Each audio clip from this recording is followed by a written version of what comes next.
Hello, this is Jo from Emily Cat 176, and this is Poetry on Wednesday. At the Fishhouses. Although it is a cold evening, down by one of the fish houses an old man sits netting. His net, in the gloaming almost invisible, a dark purple-brown, and his shuttle worn and polished. The air smells so strong of codfish it makes one's nose run and one's eyes water. The 5 fish houses have steeped peaked roofs and narrow cleated gangplanks slant up to storerooms in the gables, for the wheelbarrows to be pushed up and down on. All is silver, the heavy surface of the sea, swelling slowly as if considering spilling over, is opaque, but the silver of the benches, the lobster pots and masts, scattered among the wild jagged rocks, is of an apparent translucence, like the small old buildings with an emerald moss, growing on their shorewood walls. The big fish tubs are completely lined with layers of beautiful herring scales, and the wheelbarrows are similarly plastered with creamy, iridescent coats of mail, with small iridescent flies crawling on them. Up on the little slope behind the houses, set in the sparse, bright sprinkle of grass, is an ancient wooden capstan, cracked with 2 long bleached handles and some melancholy stains like dried blood, where the ironwork has rusted. The old man accepts a lucky strike. He was a friend of my grandfather.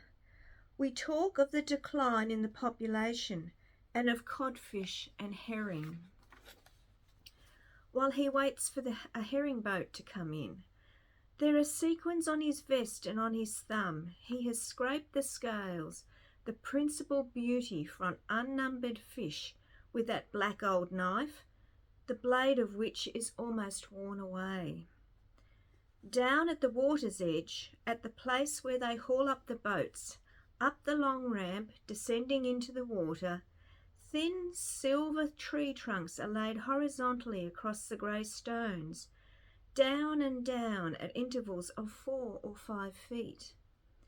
Cold, dark, deep, and absolutely clear, element bearable to no mortal, to fish and to seals.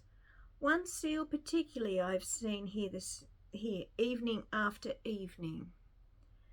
He was curious about me. He was interested in music. Like me, a believer in total immersion. So I used to sing him Baptist hymns. I also sang "A Mighty Fortress is Our God." He stood up in the water and regarded me steadily, moving his head a little. Then he would disappear, then suddenly emerge almost in the same spot with a sort of shrug, as if it were against his better judgment. Cold, dark, deep, and absolutely clear. The clear, grey, icy water. Back, behind us, the dignified tall firs begin. Bluish, associating with their shadows, a million Christmas trees stand waiting for Christmas. The water seems suspended around the rough, rounded grey and blue stones. I have seen it over and over, the same sea, the same slightly indifferent swinging above the stones, icily free above the stones, and then the world. If you should dip your hand in, your wrist would ache immediately. Your bones would begin to ache and your hand would burn, as if the water were a transmutation of fire that feeds on stones and burns with a dark grey flame, then briny, then surely burn your tongue. It is like what we imagine knowledge to be, dark, salt, clear, moving, utterly free, drawn from the cold hard mouth of the world, derived from the rocky breasts, forever flowing and drawing, and since our knowledge is historical, flowing and flown, beg your pardon. At the Fishhouses by Elizabeth Bishop. What a beautiful poem. I know it's a long one, but it is so descriptive.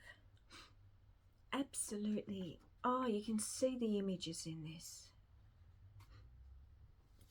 I really like this poem because it takes you to a place and she has described what she's seen, and it's just, oh, it's beautiful. Absolutely beautiful.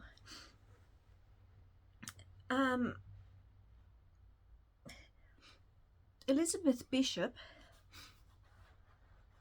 was an American poet. She was born in 1911, lived till 1979.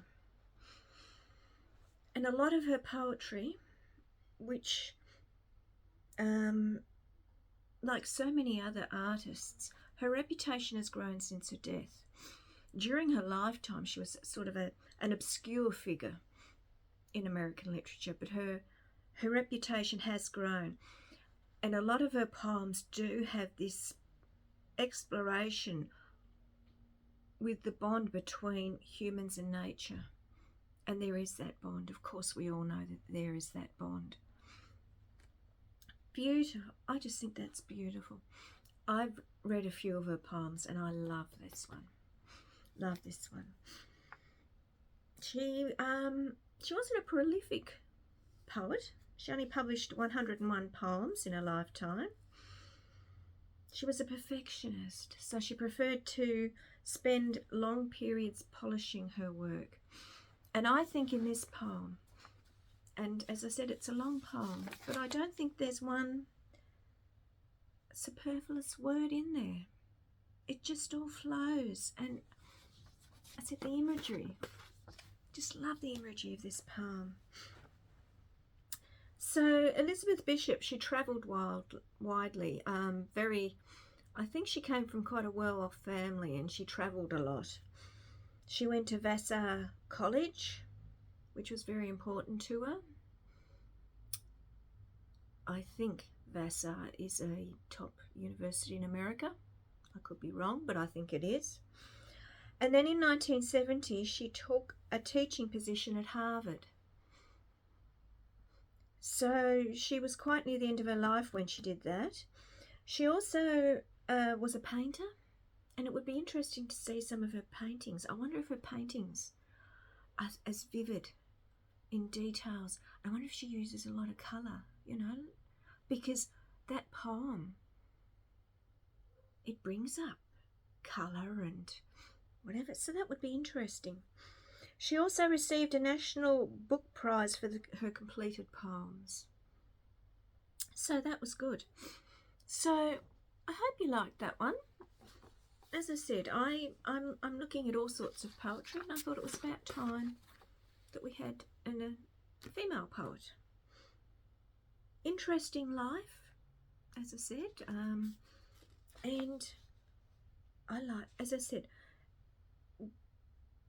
I think the message of this poem is the connection between humans and nature. And you can see this. And as I said, she has brought this fish house to life through vivid imagery. You read it and you can imagine, I should say, I can imagine me walking down that jetty and seeing this. It's so good. So that is the first one, Elizabeth Bishop. Again, I had never heard of her, and this has been a real education for me, and I'm really enjoying it. So At the Fishhouses is from the completed poems 1927 to 1979. If you like this one, maybe see some more of her poetry. As I said, she didn't do a lot, but Very good. Very good. Not every poem has to have these deep and meaningful, stark images and themes. But considering how our world is now, this one shows, I said, that bond, that and its intrinsic bond between humans and nature. And of course, we humans, what we have done to nature over the years, not good, not good.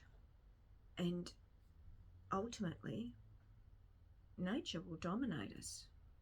It will, so yeah, I like that one to start off with female poets. I hope you did too. There will be another female poet next Wednesday, so enjoy the rest of your week, and I will be back on Friday. Okay, bye.